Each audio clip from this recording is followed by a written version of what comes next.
Hi weavers, నమస్కారము. ఎలా ఉన్నారు? అందరు బాగున్నారా? ఈరోజు నేను బీరకాయ తోలుతో నేను పచ్చడి చేస్తున్నానమ్మా, తొక్కు చేస్తున్నాను. ఇది 500 గ్రామ్స్ బీరకాయ, 2 బీరకాయలు తీసుకున్నాను. ఇదిగో అన్ని కడిగి శుభ్రంగా కోసి పెట్టుకున్నాను. ఇలా కడాయి పెట్టుకున్నాను, స్టవ్ వెలిగించాను. 1 స్పూన్ నూనె పోసుకుందామమ్మ. ఇప్పుడు పచ్చిమిరపకాయలు తీసుకున్నామమ్మ. 15 పచ్చిమిరపకాయలు తీసుకున్నాను, చిన్న సైజు. ఇప్పుడు బీరకాయ వేసుకుందాము. లో ఫ్లేమ్లోనే ఇవన్నీ ఫ్రై చేసుకోవాలమ్మా. ఇది ఒక 3 మినిట్స్ ఫ్రై చేసుకోవాలమ్మా, మంచిగా పచ్చి వాసన పోయే వరకు. ఇప్పుడు వెల్లిపాయ వేసుకుందామమ్మ.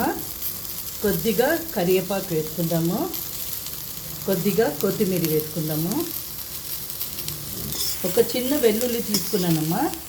ఓకే, నిమ్మకాయ సైజ్ అంతా చింతపండు తీసుకున్నానమ్మా. చూడమ్మా, ఆఫ్ చేసేద్దాం. అయిపోయింది, ఫ్రై అయిపోయింది మంచిగా. చూడమ్మా, 3 టేబుల్ స్పూన్ల మినపప్పు తీసుకున్నాను, 2 స్పూన్ ఏమో నువ్వులు తీసుకున్నాను, 1 స్పూన్ ఏమో జీలకర్ర తీసుకున్నాను. ఇదంతా బాగా వేయించి పెట్టుకున్నాను. ఇదిగో ఓకే. చూడమ్మా, ముందు ఇవన్నీ వేసుకొని, ఈ పప్పులన్నీ వేసుకొని బరకగా బ్లెండ్ చేసుకోవాలి మిక్సీలో. ఇప్పుడు ఇది ఫ్రై చేసిన దాన్ని వేసుకుందామమ్మా. బీరకాయ, పచ్చిమిరపకాయలు, తగినంత ఉప్పు వేసుకోండమ్మా. ఉప్పు వేసుకొని బ్లెండ్ చేయండి. నీళ్ళు పోయొద్దమ్మా. కావాలంటే మీకు చింతపండు నీళ్ళు ఉంటుంది కదా, కొద్దిగా పోసుకోండి.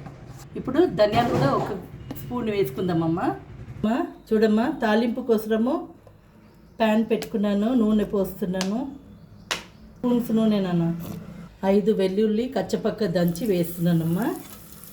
1 స్పూన్ జీలకర్ర, 1/2 స్పూన్ ఆవాలు, కొద్దిగా ఇంగువ, 3 ఎండుమిరపకాయలు, కరివేపాకు. ఇప్పుడు స్టవ్ ఆఫ్ చేసేద్దామమ్మా. ఇందులో పోసేద్దాం. ఇదిగమ్మా, పచ్చడి అయిపోయింది. ఇది నచ్చిందంటే మీరు లైక్ చేయండి, షేర్ చేయండి, సబ్స్క్రైబ్ చేయండి. Okay, bye bye.